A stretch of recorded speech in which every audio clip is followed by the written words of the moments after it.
These videos were shot and first went live in 2021 to 2023 as a part of Designer Shala's podcast, The Creative Hour on Instagram, where we interviewed unique designers and creatives on their journey in design. This is an effort to preserve those talks and help future designers and aspirants to understand design better. The views, opinions, and experiences shared in the Creative Hour podcast are solely those of the speakers and do not necessarily reflect the views of Designer Shala. Designer Shala holds no accountability or responsibility for any statements, claims, or perspectives expressed during the podcast. Listener discretion is advised. I made a lot of mistakes and I failed and I suffered. I think that's how I figured it out. Remember that the portfolio is a culmination or a summation of you. Ensure that your portfolio's weightage, which means like 60-70% of your work, is actually highlighting UX as a skill set. Clutter is something you should avoid. Have depth in your work. That's one thing you really need. Hello. I'm so excited to welcome each one of you to the Creative Hour at Designer Shala. We are kicking off this series on fashion conversations in the design industry. We're getting leading design experts to come talk about their journeys and upcoming design experts to come talk about their journeys in the fashion and design industry in the country and internationally, of course, in an effort to make sure that bridge is created and that gap is filled for design aspirants and design lovers, and they get actual stories of fashion entrepreneurs, fashion designers, stylists, designers in different fields, and understand what is it like to be a part of this design industry and what does it feel like to actually be on the other side. Hi Kavan, how are you? Doing good. Really excited to have a chat with you. I think this has been long due. So yeah, finally we're getting it. Absolutely. I'm so excited and I'm so happy and so grateful that you've agreed to do this with us and sort of talk about all things portfolio. For those of you who are new here and here for the first time, or you're seeing me talking about Indiefolio for the first time, let me just tell you, Indiefolio is one of the biggest pretty much platform in India talking about all things portfolio, with a database of 60,000 plus portfolios and freelancers, which is crazy. So it is one of the best places to find information about design careers, one of the best places to find information about how to get started on your portfolios, one of the best places to feature yourself, put your work out there, share your work with recruiters, and sort of network with like-minded people. Definitely. And I've been associated and known Kavan since the time Indiefolio was called Banana Bandy. Yes. So it's been a long journey, and thank you so much, Kavan, for doing this. Hey, that's first up, thank you so much for the warm intro. I remember, I think one of the first times when we had, met, I think we've been very excited and glad that we were also, part of your journey in a little way, with Inaya coming up, and I think you winning a bunch of things at the onset, if I'm not wrong. Maybe you were in your final year, if I'm not wrong. And you'd also done a bunch of, events with us at socials in Mumbai. And I'm so glad to see you scale so well as well personally and helping so many people in the community, right? I think you're doing a fantastic job. One of the core reasons behind us starting Indiefolio was to help the creative community at large, and seeing you kind of lead that is extremely exciting. Thank you so much. That's so sweet. And yes, I do remember that social event. Oh my God, I was so nervous about it. When I think about it, I still wonder how the hell did I get on that stage and do it? Like, how? You were amazing. I remember we were discussing that. I think you made a vlog out of that entire event, right? Yes, I did. And I was like, I can clearly see you succeed.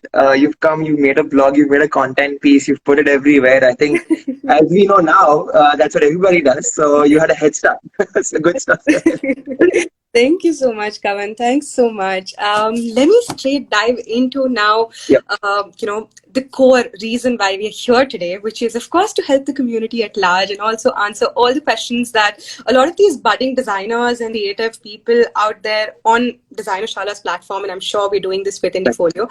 So there are a lot of young adults who aspire to get into the fashion industry. And to be very honest, our database or our sort of audience is mostly 14 to 18, which is like really a very young age. They're just getting started. They're just figuring out life. They're just getting into college. A lot of them, of course, are currently in college, figuring out how to get their Right. first internship or their first job or, their first freelance gig. And you managed to find one of the biggest creative networking platforms in the country and one of the biggest portfolio hosting platforms in the country. When did this idea actually come to you? And I know that you were very, very young when you started with Indiefolio. So at this age when kids are just busy on TikTok and Musically and things of such sort, how and when did this actually happen? Well, 14 to 18, I think were really formative years for me as well. And like it will be for a lot of people listening.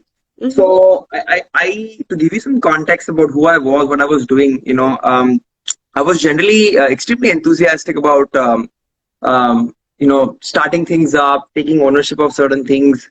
I was, leading one festival as well. I was one of the people who was leading a festival in school. And that's where I tasted, creating something new for the first time. So, if you guys are in school or high school or college, you should take part in these things. Trust me, it'll really help you understand what's a good fit for you. But generally speaking, I always wanted to do something. I remember, like, I have a really close friend of mine, me and him used to, throughout junior colleges, spitball ideas every day because we were very excited with this whole startup community coming up in India and generally what was happening globally too, right? So in that process, so I was in that process any which ways, and I was also freelancing. I started freelancing in the 8th or 9th grade. So I liked doing things like that, right? Making some money and buying my own things and planning things, etc. So in the middle of all this, uh, a lot of people in college in my diploma course started telling me, fellow designers, teachers, that where are you getting, gigs from? How are you finding jobs from? And I was always, quite shocked by that statement. I'm like, no, it's the internet. Like everything is out there. And I realized that a lot of people had no clue. So that's when I started thinking that, what? I mean, people always say that, you should be really passionate about the idea you're chasing. And that was one thing which I was really keen and passionate about. So I was like, hey, let me take this problem up. And I started looking at it, and it turned out to be a huge issue. And I realized it's not just a portfolio platform which you need. You need a community. Because I was a self-taught creative professional. I didn't go to a fancy college like you. I always felt that I always felt that I've always felt outside the system, and I realized a lot of people also felt the same because a college environment gives you that community building, right? If you're learning online and freelancing yourself, what Absolutely. happens is that you feel out of the cloud. And I was like, we need something to be done for this, and that's where the whole idea about putting up the whole creative fraternity in one place came to me. The first idea, of course, was to get everybody's portfolios out there. But being very honest, Shivangi, I think ideas are very overrated. If anybody is looking to start up, right, execution is everything.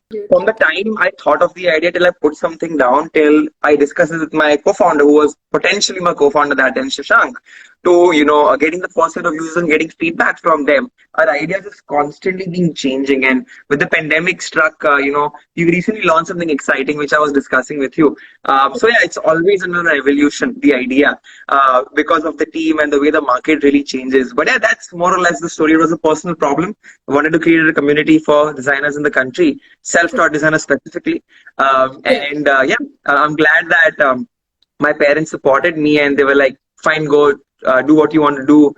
Didn't stop me. And yeah, the initial traction from the community was fantastic. We just convinced everybody, including me, that this is what we need to do. Correct. Absolutely. I mean, I saw it myself when I think your first event was at ISDI Parsons, when you also Possibly, yeah. had, Yeah, yeah, Design Mela, yeah. correct. When you also had your, I think it was your initial investor, your angel investor who'd invested in the company, who'd actually come Yes, down there and was sitting in the Chaitanya, background. yes. And I was like, That's oh true. my God, and you guys were still in like what, second year or third year of college then? I was in first year and then Shashank was in the third year. Yeah. Yeah, and I was like, Yeah. what's happening here? What are these? And I genuinely, I was in my final year of college and I was looking around and thinking there has to be somebody else as well with them. And all I could see was like a bunch of young kids about my age and younger just doing this whole thing by themselves. And it's so inspiring. It absolutely is. Thank And, you. the fact that you talk about passion driving your profession, I think it's such a beautiful thing to say, because until and unless you're absolutely passionate about something, you're not Right. going to be able to sustain it. You might Right. not be in it for the right reasons, so it's not. And Right. that's the reason why I have been seeing an evolution from Banana Bandy to Indiefolio Network to now GetCreators, which is Right. absolutely amazing, and it's only onward and upwards. So kudos to that. Thank you. Thank you so much. That's really, really sweet of you. But you've mentioned it a couple of times in the past as well, and of course you've mentioned it today as well, that you have been in the freelance industry for a while now, right? You've been Right. freelancing. You were in 8th or ninth grade, getting gigs by yourself. But what are some changes or challenges that you see in the industry from back then to what it is today? Like Kavan of 2021, what does you think about Kavan of 2018 or 17 figuring things out? Right. What difference do you see today? So, freelancing traditionally was a gig platform, right? Where you were connecting people who are doing gigs with people who wanted gigs. Um, that has started to change quite a lot right now, because when you look at gigs, right? Like I want a cab. The service is very commoditized, right? You don't really care who's the driver, and that is what used to happen at the onset initially, where you wanted a logo, you wanted a banner, and people are paying frugal monies to get that done. They don't really care as long as the job gets done. Today that's changing, and the technical, or at least the industry term for it, is that the gig economy is changing into the talent economy. So what that means is that the talent is at the core of a platform like this or a community like this, because the talent is the differentiator. You really want to know, especially in design, right, that who is the person who's designing and collaborating with me on this project? Does this person have enough experience? You really trust the talent more than the person facilitating that. And that's been a huge change. That's primarily happened because of, I mean, it's been happening for a while, Shivangi, but the pandemic really accelerated that. So I think I must say that that's one big reason. I've seen like an exponential growth, because companies are now wanting to work with people from anywhere, and they're okay having them not be in office. And because of that, what is happening is people need highly skilled people to solve critical tasks. It's not like, you know, there's nobody in my company who wants to work on this, so I'm going to outsource it, which is what used to happen with creative freelancing.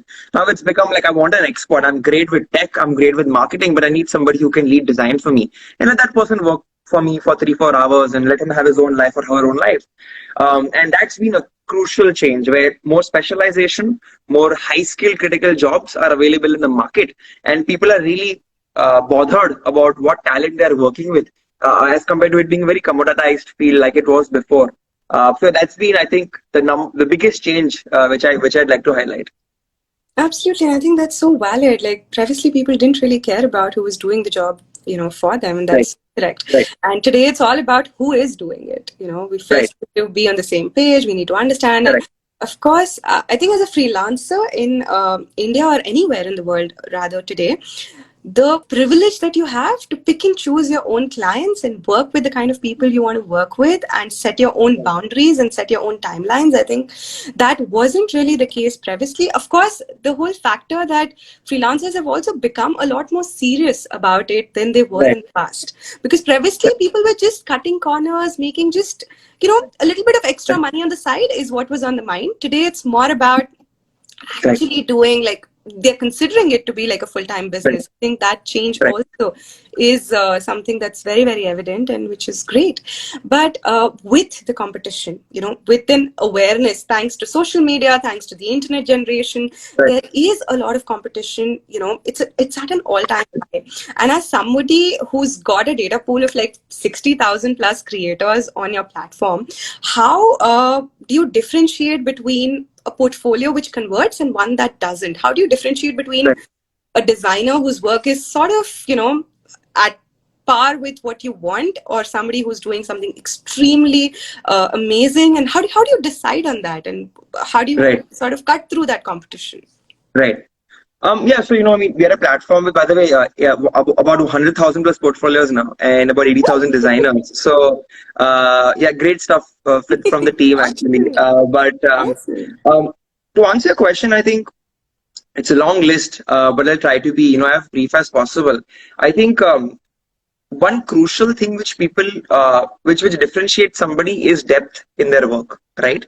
A lot of people tend to be versatile because creative people are generally versatile. I'm sure your community of fashion designers would love to direct films, write songs, sing, dance, Oh, yeah. direct, do a lot of things in the visual domain too. Mhm. So that's one. And the second thing is the way the curriculum is in the colleges. They make you do everything, right? So a lot of people just dump that in their portfolio, literally dump that in their portfolio. So that's something you should not do. You should have depth in your work, right? So what that means is that you could be someone who's really great, and I'm somebody who, I think will definitely always give examples of animation and graphic and UI UX. Well, I think you can maybe add in with from fashion's perspective is you pick one small thing, right? Let's say maybe it's user experience. That's something you're really good at. Ensure that your portfolio's weightage, which means like 60-70% of your work is actually highlighting UX as a skill set. What happens is recruiters don't have time, right? They see so many portfolios. If they don't see a portfolio oozing out expertise, they're not going to spend too much time because their first impression would be you're somebody who's very chaotic. I don't know what you're really good at, right? So I think depth is definitely something you should try to do. Clutter is something you should avoid in your portfolio. The other factors here are some very hygienic things here, and I think those I could count as rookie mistakes too. A lot of people end up, putting up portfolios which are pixelated, which you need to like zoom into to have a look at it. A lot Okay. of them send drive links where 500 MB needs to be downloaded, and you're actually setting up so many hurdles for somebody to, and you're adding so much friction for an employer to look at your work.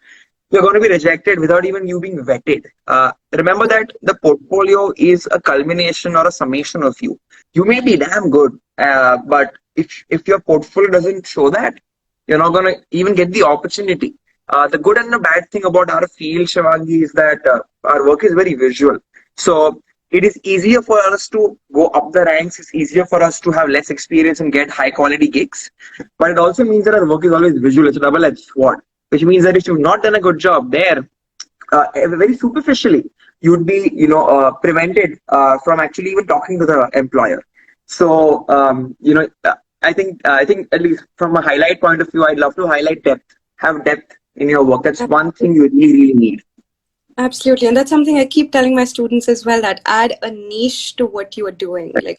We usually call it niche with designer Shala, but you need Right. to specify if you want to get into women's wear or men's wear or kids wear. You can't have a portfolio that has all of it and it's, cluttered and chaotic and with no, sort of direction, because when somebody opens your portfolio, they should know exactly why they're hiring you, which is so Correct. perfect. And I love that Correct. word, having depth in your portfolio, because Correct. so direct and so crisp that you Right. really do need to define a niche for yourself and have that depth in your Right. portfolio. Puts you as an expert out there, in the market in that particular skill that you have, which is great, great advice. Correct. Thanks for So, that. if I can just add in there, like what happens is that two things. One is employers are just scared. Generally, you're risky assets, right? Especially if you're a young designer. So they're Absolutely. looking to mitigate risk, saying, "Hey, why did you hire this person who just has 1 year of experience or who's just out of college? Hey, Mm-hmm. look at this person's portfolio. There's so much specialization and exactly what we need." Mm-hmm. That's the emotion you need out of your employer. And generally, one question I also get, which is a complimentary question, is that, Kavan, I am a versatile person. I like to be versatile. I Yeah. like this and that also. Yeah, what do I do? Yeah. What I tell them is, I'm sure, in designer channel also you talk about this, is process is very important, because I remember seeing your portfolio very, very clearly also when you had applied, and I was so impressed by it. It's actually been part of one of my portfolio talk sessions also on, documentation and how some good portfolios are good benchmarks. So process is very, very important, and when you're actually showcasing the process, your other skill sets can be added here, right? So Yeah. I'll give you an example of somebody who loves UX and animation, like someone like me. So if I want to be a UX designer, right, I take up a UX project, but the way I'm articulating that can be through animation. Maybe I'm very good at graphic design. Maybe the layouting of the documentation can have a great amount of good design aesthetics, layouting, etc. Similarly, in your industry also, you can always have complementary skills kind of come in. when you're showcasing your work in the best manner possible. So the person is like, oh, when they're interviewing you or when they're going to, did you create all of this as well? Yeah, I did. And that adds and because versatility is an important thing, I wouldn't say it's the most important thing, but it definitely comes after depth. But if you're versatile and have depth, wow, you're amazing. So I mean, I just wanted to add that is that don't be saying, "Arey, I'm very good with animation. I'll never be able to show it." No, show it as part of your project which you've chosen as a specialization. Correct. Absolutely. I think that's brilliant advice. Like, just pick and choose a couple of things that you're really good at, then put it together, show it as a side. But you already highlighted on one of the rookie mistakes that, beginners make, which Yeah, irks me the most, which is, literally bin bulai mehman ki tarah just putting your Google Drive link and sending me those big, right, 500 MB files or 200 MB files. It right, really irks me as, as an employer. I hate it when somebody does it and it literally goes into the bin and I like trash it out. I don't want to look at their right, portfolios because as it is, you're sending out a cold email, and it couldn't get worse right. than this, that you're actually taking up space on my Google Drive. Like, why the hell would you do that? But other than that, would you have some other rookie mistakes which you've seen over the years and which you would like to point out and just make sure that these young bunch of kids, when they start reaching out for internships and jobs, they don't make Yeah, these mistakes? definitely. First up, I think taking a step back from a portfolio is the biggest rookie mistake is of people closing their eyes and applying the jobs. Don't do that. You're going into an internship or a first job without knowing anything about what you're getting into. That's bad generally because it doesn't show that you are serious. And the other thing also is that maybe you got selected because your skill is good and you've entered an environment which you don't want to be in. Mm-hmm. So even if it's an internship, or even if it's your first job, uh, please understand where you want to go and why you want to go there, right? There are so many domains. Like in design, you can go to the service side, you can go to the brand side, you can start up yourself. And all of these things require very different things, right? So would definitely feel that that's the number one rookie mistake I've seen. People don't think too much. The next bits are, I think just from a hygiene perspective, yeah. See, spelling mistakes are always frowned upon because as a designer, you have to ensure there is finesse, and if there's no finesse in your own work, that's a big warning for me. The other rookie mistake I would say is that people try to use a lot of these run-of-the-mill templates. Yeah, so what happens because of that is that it's very easy for people to see through that a lot of this work is maybe taken from somewhere, or worse, maybe you've not done it but you've become lazy and you just picked like a run-of-the-mill template. People will actually just consider your work as plagiarism, because remember, your employers don't really care that much for you at the onset, right? Once you join them or once you're in the process or the pipeline, it'll be a different experience. But when there are 500 people applying, they'll be like, hey, I've seen this before, probably it's plagiarized. So avoid that, or take a template and modify it. They give you open files. You're not using Canva, and because you're not using Canva, you have the ability to be a designer and actually change the specifics. That's another one. Last one, which comes to me, and I mean, I'm sure if I open my chest, a lot of things will come out. But uh, enthusiastic people, right, who are like documentation karenge, they document too much, right? There are like 100 scrolls for me to find out what the project is about, right? I personally feel you should look at your portfolio in the way a movie pitches itself, right? You first get a poster, then you get a trailer, and then you see the movie, right? So it should be something similar. What's the final output you've created?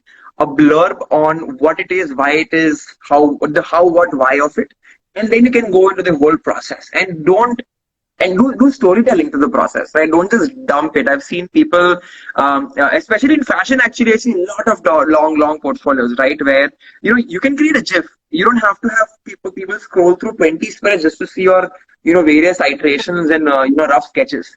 Just make it a time lapse or just make it a GIF, which is just one spread, which just in 5 seconds show you so much work I've done to come to this. That's all you're trying to do. Put that, and maybe you can have a blur was you tried ABC styles, it didn't work because of XYZ reasons, and that's it. So be tasteful, do storytell, and be very careful in how you're presenting your work. Also, don't just dump all your content. So yeah, I think those are pretty much the key messages which come to my mind right now. I think those are pretty good points for them to consider, for Okay. freelancers and interns in general to consider. But I absolutely love how you pinpointed that fashion में तो बहुत लंबा लंबा लिख देते हैं. But we do have It's true, because I'm not an industry expert and I always see that. Why do you think that's the case? Yeah. No, I'll be very honest. We are very passionate people. हमें बहुत मतलब मेरी ना so I have a rule of thumb in Designershala. One project, 5 pages. Right. रो देते हैं. पहला session होगा, उसके बाद they'll cry because they'll have like 30-40 pages, पूरे iterations, हर fabric का type उन्होंने develop करा है, different fabric prints they've developed. They want it all. Right. And they're Right. like, 5 में कैसे करी? And then I'll start getting emails, I'll start getting like long DMs. Ma'am, but ये process करने का recruiter के पास 5 second है.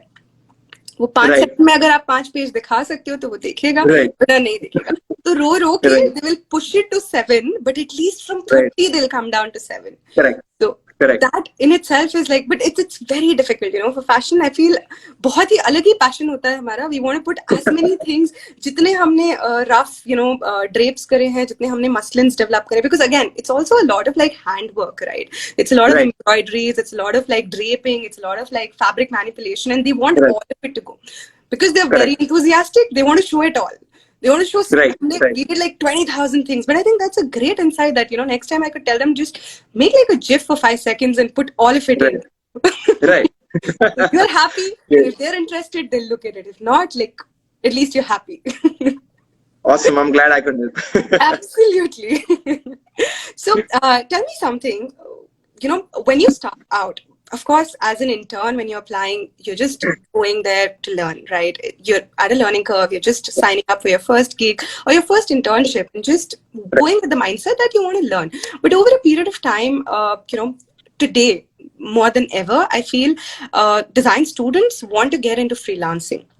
Right? And they just don't want to intern. And why not? They're good at the skills, then why not monetize on it, right? And once you've done like a couple of internships, once you've figured out how the whole corporate structure works or how it is like to work in a startup, it's a good place to be if your work is appreciated and if you feel your work has value to start freelancing. But one of the biggest roadblocks that young students face when they start freelancing is how to price your product. How do you, because as an intern, most of them are okay with unpaid internships or stipends that pay them 5,000 to 10,000 rupees. They're more than happy doing it. But once you start freelancing, you have to start sort of quoting yourself, right? So what is something that, you would, I know there's no rule of thumb for it. Of course there's not, but how did you tackle it when you started freelancing and working for gigs? And what would you recommend students today? What did I do? I made a lot of mistakes and I failed and I suffered. I think that's how I figured it out. But luckily for me, like I said, I had the privilege of being young and living with my parents. And, luckily I didn't care about how much money it didn't matter how much money I made. I did care about being paid, of course, and not being exploited. But I'm like, it doesn't matter. So I was not serious about it. And that's where I suffered a lot, right? That's how I personally learned. And, I'm actually putting out a video on this on my, on my handle too. My personal handle on Indiefolio is I put a bunch of videos these days. You can check it out. But to tell you a little bit, because I've actually thought about this and constantly at Indiefolio and what we do, we deal with a lot of people like freshers, teams, experienced people. What I've seen is that I think you need a base number first, which is simple, profit and loss statements of your personal life, right? As to how much do you spend every month. Don't put in like all kinds of your expenses, something which are relevant to freelancing. It could maybe have some lifestyle expense on it too, like rent or some other fixed costs which you need to intake, maybe like travel if you're going to a studio or something. So you create that as a base expense level, and then you can have a look at how much salary you should be getting annually if you had a full-time job, right? So there's a salary survey we've done on Indiefolio Networks platform. You can check it out. And there are other surveys also out there. You can Google it. Ask other people also. Maybe even you will have a lot of insights in your industry. Get that number ki mota what is the starting salary like? That combination will give you a base. Now, the problem with this, and a lot of people start here, the problem with this is that there's no multiple, which means there is no profit. And because there's no profit, what happens is people take up projects, and after 3 months, they're like, I don't have money. What do I do? So, uh, multiple is an important one. And I think the how much multiple you can charge depend primarily, in my opinion, on about two, three things. One is what's your experience like? Next is what kind of value you'll be able to generate for your company, for your brand, sorry. And lastly, how big is your brand? It's going to be a combination of these three, which will decide what's the multiple you'll have. I've seen people charge up to 10, 15x multiple also, but because they are stalwarts in the industry, people are like, no, I want you only to do it. I don't care how much you charge. You know how Dali used to just sign things in restaurants without paying because that was like double the value of, the actual restaurant's bill. So obviously, if you reach there, you can have multiples you can charge.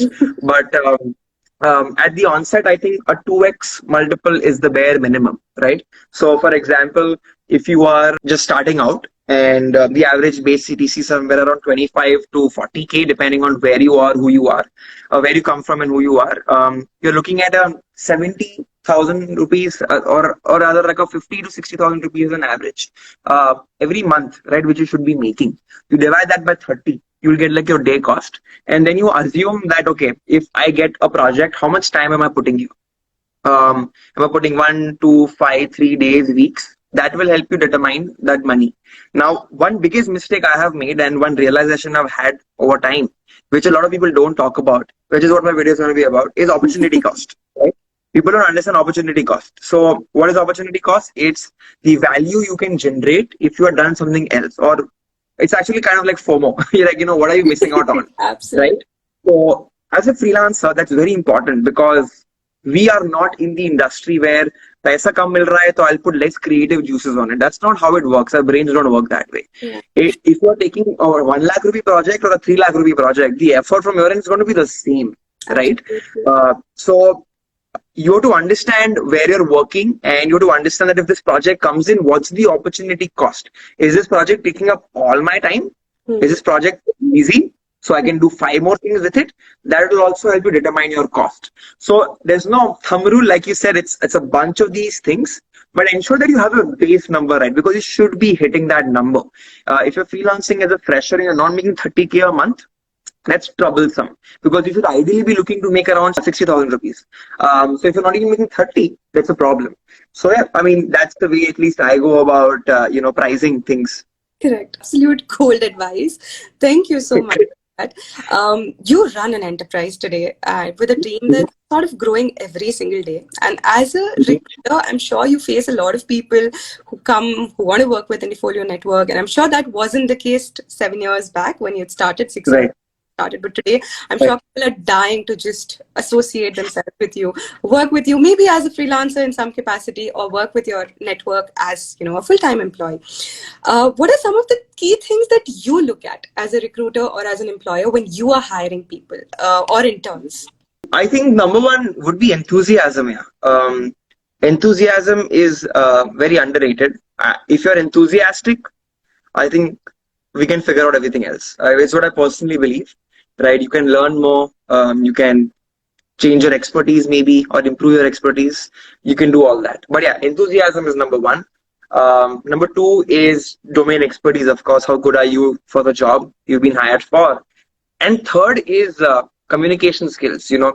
I personally believe that if you can write well, if you can think well, speak well, and write well, right, in that order, you're nobody's going to stop you. I think you will be able to articulate so well, and especially in a business like ours, right, communication is very important, right? As a freelancer, think about it. Other than doing work, you're just sending emails, right? Or you're calling people, because we're in the people industry. So the way you communicate and articulate is very important. Even for us, we are getting lots of designers to connect with lots of demand.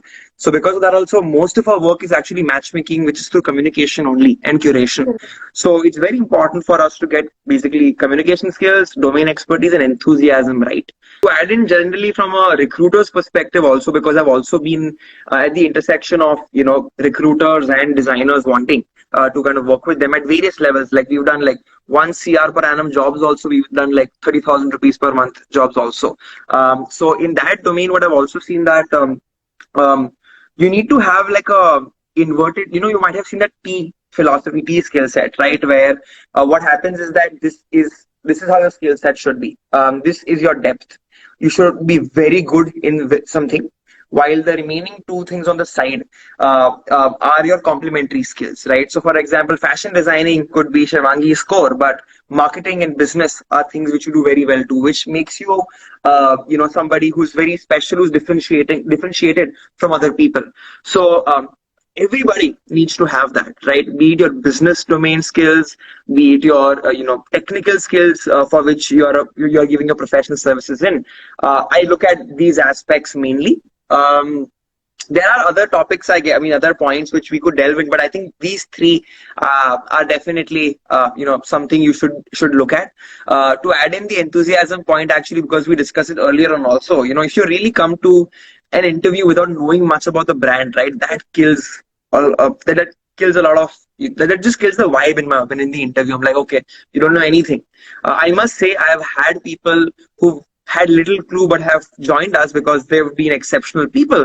Because I face that even today, because we are not a huge company, right? I mean, we are not like a Behance or an Adobe where there are hundreds and thousands of employees and everybody knows them, right? So even I face a lot of people saying, "Oh, I've never heard about you," because young startups always feel that it's less with designers. And what people don't understand is we don't hire a lot of designers. We actually don't hire any designers. We are a online tech platform, right? So we have sales, marketing, engineering really driving all of our roles. So that we don't do a lot of brand building there, right? Because we're a designer focused platform. So a lot of people don't know us, and but the people who come to the interview saying that, no, I know about you, I saw your LinkedIn, I saw Shashank's post, I saw your last post on Instagram, that automatically gives me a tick that you're an enthusiast and you really care about the things you want to do, right? So yeah, that's I hope that answers the question. It does. It completely, truly does. And I do feel so myself that enthusiasm is something that I also look for in candidates when we're hiring, for Designer Shala. It's if you're not passionate about it, if you're not excited, or if you don't have the same sort of dreams as we do, and if you don't think of it as your team before you even join us, then I don't vibe with such people, because we're trying to build, again, for us, it's sort of like we're trying to build a community, but at the same time, like a family. So each team member that we hire, it's so important that they sort of are equally passionate about Designer Shala and the core vision that we have to make design education accessible. And if you are not passionate about it, and if you're just passionate about what you want to do and how you want to grow in your career, I don't think that sits very well with employers, especially if they're creative employers. Like, definitely we're more emotionally driven, we're more right-brained. We want the other person to sort of be as invested in us and the company as we are. So yeah, Correct. but that's 100%. gold insight there. And yeah, having said that, and since we're discussing work, the work culture as we see it, and as we've grown up seeing when our parents were sort of, working and going to their 9 to 5, has changed a lot in the last few years. Of course, we've seen a shift, we've seen this whole digital nomad industry sort of pop up. We have this whole, work from home culture. And of course, COVID has, sort of accelerated the entire process, right? People are working from anywhere. People are working from homes. People are starting their own side hustles and their own freelance careers and their side businesses. Where do you see the future of the work culture in the country and internationally, at a global level? Where do you see it headed in the future? Since you're at that intersection where you're working with designers and freelancers, and you're also working with big companies and sort of connecting them. And as you said it, you sort of making them. I'm so glad you're asking me this question because there's been a huge shift, actually, almost disruptive, probably disruptive, not almost. It is a disruptive shift which has happened, right? Where the work's getting more and more decentralized. So generally, the world is getting decentralized across various things. And what I mean from here is, thanks to working, people are realizing that they can directly work with one person, and they don't need a gatekeeper like a company, which adds a lot of costs essentially. And because people are, and like I mentioned earlier on, this blends very well with the talent economy, because that's also a lot of about being individual, right? Being an independent professional who can thrive by themselves in a field. So these two forces are what will probably define the future of work, right? Basically, future of work is going to be hybrid. A lot of people are like it's going to be fully remote. I don't think that's the case, because generally people thrive on others, right? Like that's what makes us different, right? If you read like things like Sapiens, you must have seen that one lion and one man, the lion's going to win. But if you put like 10,000 men and 10,000 lions, the 10,000 men and women are going to, there's no way they're going to be defeated by any way. So it's going to be a hybrid work culture. But what this means for the creative fraternity, I'd like to spend some time on that.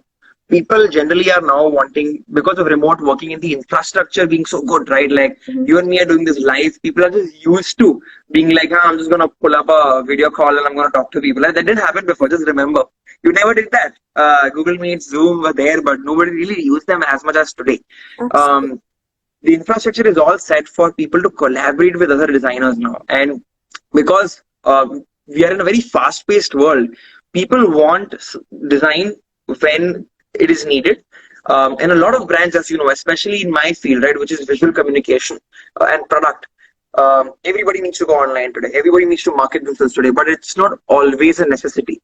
So they have realized that I'll outsource it, and outsourcing it to individuals is always a risky factor because who takes accountability? But that's changing now. Instead of having an in-house design team, where a lot of these people are just sticking to one bank's work or one agency's work or one brand's work.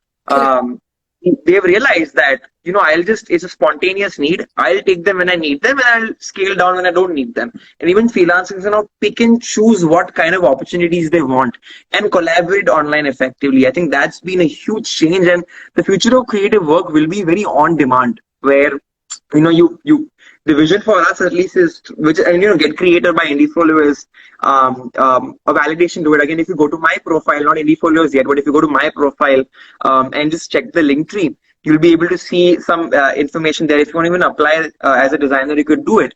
Where what will happen is that what we've done actually is organize freelancers for companies. So, in case you want compliance paperwork to be done, we'll be able to help you out.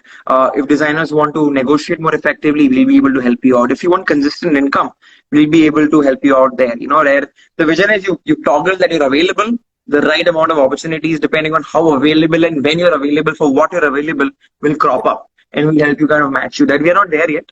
We are hoping to be there in the next 12 to 15 months. But yeah, that's what the future of work will be. It'll be very decentralized. Design will be very on demand because generally design is spontaneous. And yes, you have to accept that AI will be a very strong, competitor. Or rather, an element in the future, in the next 10 years, and you should learn how to collaborate with it. I personally believe that. I think AI is doing a lot of grunt work. Let them do it, right? Imagine you're just sitting and all the grunt work is done by a computer while you do all the smart and cool work. I think it's a good thing. So yeah, get more accustomed to using these new technologies because the future of work will also demand a lot of that. So yeah, I think that's just my piece on the future of work. Absolutely. I think that's key insight. And I think as redundant as we feel, a lot of designers feel, fashion specifically, that you don't really need to adapt to technology, that it's still going to be like haute couture and like it's going to be have that same luxurious feel to it. The industry is fast changing. Platforms like Clo 3D, platforms like 3D Max have all changed the entire dynamic. Illustrations are moving digital, garments. I mean, we have like the India sizing project where literally like thousands of Indians are getting measured, virtually as we speak. And it's crazy. And if we don't adapt to technology and if we don't adapt to that change, I don't think we really have a future in design. Yeah, I mean, just to like add into that, you talk to some senior people in the industry, in the 90s, the people who are not serious about digital, they really suffered, because they were wiped out. Right, they were wiped. Yeah, somebody, absolutely. I just landed in Canada 2 days back, right? And I got to be a part of this WhatsApp community, which has like a bunch of people in Canada who are NIFT alumni from different batches across, Okay. and a lot of them actually had to change fields and get into like, different professions because they didn't adapt to the change fast enough. Right. And Right. getting into sales and groceries and things of such sort, and Right. getting into like being a creative individual, getting into those sort of really mundane tasks because you didn't adapt to the change. This was something that people were talking about when social media came up, and all the Right. fashion brands sort of didn't want to accept fashion influencers. Right. Were saying that the media houses will still be there, and fashion influencers rising, and they're going to fall soon, and there's no space for them. But look at us now. Look at them now. Absolutely. Right. Media houses are getting shut and bankrupt. Correct. These Yeah. influencers are sort of thriving. Yeah. So, Startups, when they're raising these billions, have an entire section on influencer marketing now, right? Especially a lot of D2C brands. So, absolutely. so yeah, if you don't adapt to the change, you're going to be obsolete, and you'll have to change professions. That's true. So, yeah, we're scaring you so you can do it. Oh yeah, please learn from us. Been there, done it. I don't think if I had not adapted to social media and sort of gotten a hang of it and figured things out, I would have been able to grow up my community the way I did. Because had it not been for that, I don't know if designer Didi would have ever existed. And if that's happening today, it's because of social media, and because you have to be on the tide, right? You have to be on. And you move fast, right? You were in what is called the golden age of social media, right? Where the engagement rates were high. There was a dearth of content, and people who were creating different things were going up. Today there is chaos. Right. So it's very difficult for you to actually get organic engagement and organic action. And it's like 20, 50 times tougher for you to do the same. So, kudos to you, for getting in the right time on all these platforms. And it's not just one platform, right? So even if one shuts down tomorrow, you have so much distribution. Oh, yeah. Which is also a great skill to have, from a YouTube channel too. So yeah. Absolutely. And which actually brings me to this other really important factor. Like, you can't just be a master of one skill today, at this point. And that brings me back to your earlier, answer when you're talking about have complementary skills, because you really do need complementary skills. Similarly, you do need complementary social media platforms, because if one day TikTok was there, the other day, poof, it's been a year and a half, it's been back. So you do need to have a backup in place, which is great. Had you answer a lot of questions for us, and also sort of be very, very patient throughout, and answer all these questions which are sort of rookie mistakes that young students could avoid making. But I still have this one question which I usually ask every expert that I get on the Fashion Hour, which is, if you could talk to your younger self, right? And if you had just like, say, 1 hour to talk to your younger self and warn them for everything that could go wrong in the future, or tell them to do things a certain way, what is that one thing that comes to your mind first which you would want to tell them? Just one. Wow, like that one thing is very difficult to kind of decide upon, because I'm not sure if I have that answer, because I've always felt that maybe genetically I've been very emotionally strong. And because of course my mom and dad have always supported me. I've never had to change myself, right? And I have to kind of sacrifice a lot of things. So because of that, I've always naturally felt enthusiastic about things, and I've always wanted to do things which are valuable, and I hate doing things which are not. So I actually weirdly, the 1-2 things which come to me, Shivangi, is I'd love to tell myself to take care of my body, and maybe get into a habit of yoga or exercise, or maybe a healthy diet, because in this entire enthusiastic grunt work of freelancing and starting up, long nights, waking up anytime, hustling my way through has it's affected me. And I've been told that I turned 25 this year, so starting the next 5 years is when I'm gonna start feeling the cons of my bad lifestyle. And I only have very limited time to kind of change things. Otherwise, then you are that person after 30-35. So I would really tell myself to take care of my health at the get-go and get into a healthy habit. So that's one thing which would come to me for sure. Awesome. Okay, on that note, I'm not going to tell you to delay it until 30, but I'm going to tell you you still have hope. Absolutely. But you know what happens, Shivangi, is the older you get, right? Everything becomes tougher. Like all the people who are listening to you right now, if they're in the 14 to 18 age group, you're living a great time in your life. I remember, like, I love to upskill. Generative design is something I want to do. There's also a lot of no code builders out there where there's a lot of visual coding, which is something which I love to do, and even 3D, generally 3D art, and the whole NFT community is very 3D heavy. So I want to learn these things, but it's so tough to learn now. I remember in school, on college, I could just sit for 7 hours, on a Saturday or a Sunday and get things done. Yeah. But today there are so many things which happen, right? Even I'm still young, right? I'm still 25. I'm not lived life at all, but still it's so busy.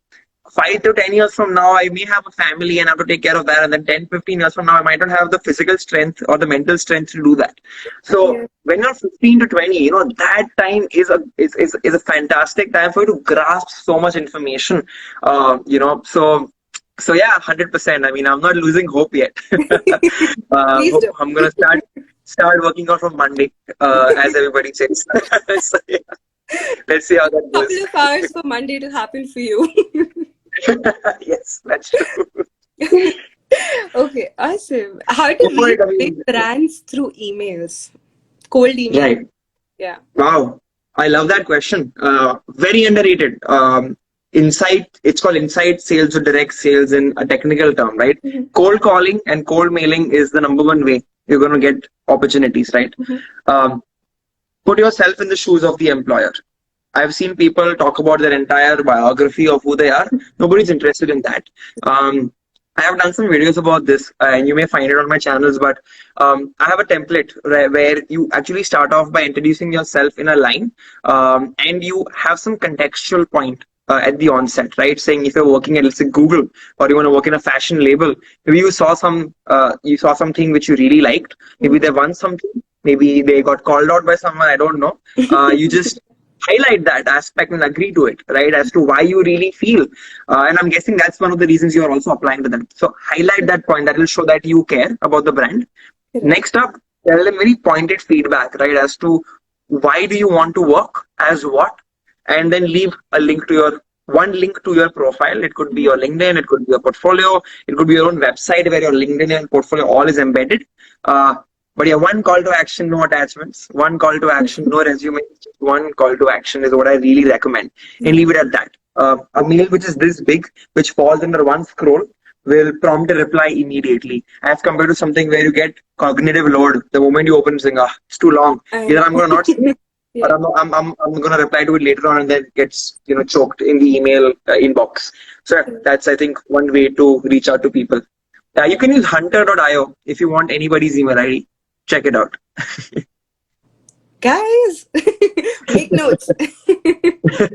Thank you so much, Kavan. That's great insight. And I am so excited that you did this for us. And only onward and upward for GetCreators and Indiefolio Network. Only. Wish you the same, Shivangi. It was a pleasure, and thank you so much. Thank you. Bye-bye. Bye.